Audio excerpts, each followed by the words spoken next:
Pakar Hukum Tata Negara Refli Harun menjelaskan mekanisme putusan sidang Habib Rizik Syihab yang masih terlihat simpang siur antara menang atau kalah. Dalam video yang diunggah di kanal YouTube miliknya, Refli Harun pun menjelaskan dua kasus Habib Rizik yang sempat menghebohkan, yakni kasus kerumunan di Megamendung dan kasus kerumunan di Petamburan. Dalam kasus Petamburan diketahui Habib Rizik telah divonis hukuman 8 bulan penjara, sedangkan tuntutan yang disampaikan oleh jaksa penuntut umum yakni 2 tahun.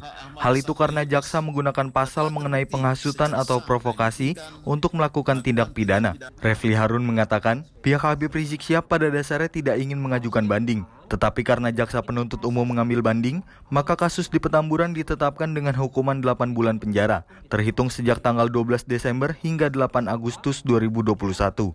Nah sebenarnya Sobat Era sekalian, hukuman 8 bulan itu tidak dipersoalkan kubu Habib Rizik seandainya jaksa penuntut umum tidak banding.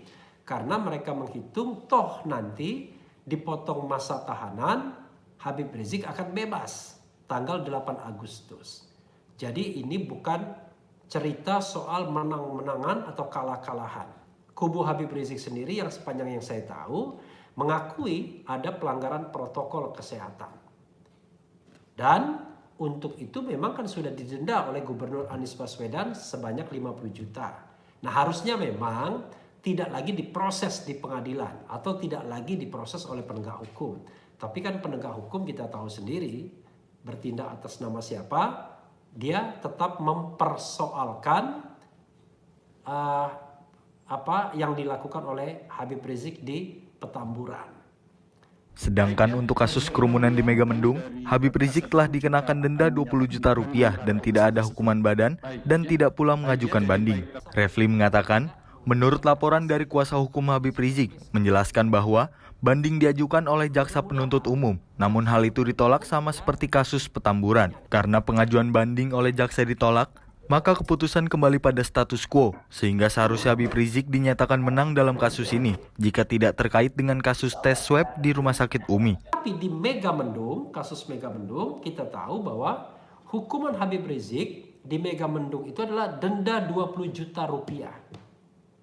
Tidak ada hukuman badan. Nah terhadap denda 20 juta rupiah tersebut, kubu Habib Rizik tidak mengajukan banding, Sobat Era sekalian. Banding itu diajukan oleh jaksa penuntut umum. Menurut Aziz Yanwar, kuasa hukum dari Habib Rizik, sesungguhnya itu pun ditolak juga. Jadi banding jaksa penuntut umum untuk kasus Megamendung ditolak juga. Karena ditolak, maka kembali pada status quo yaitu denda 20 juta, di mana kubu Habib Rizik tidak banding menerima putusan tersebut. Jadi dalam kasus ini, kubu Habib Rizik menang. Maka bisa kita katakan, yaitu posisinya adalah dalam kasus Petamburan draw, dalam kasus dalam kasus Megamendung kubu Habib Rizik menang. Makanya saya katakan menang di pengadilan tinggi. Dan kalau tidak ada kasus Rumah Sakit Umi, maka tanggal 8 ini harusnya Habib Rizik bisa dibebaskan. Dari Jakarta, tim Sinpo TV melaporkan.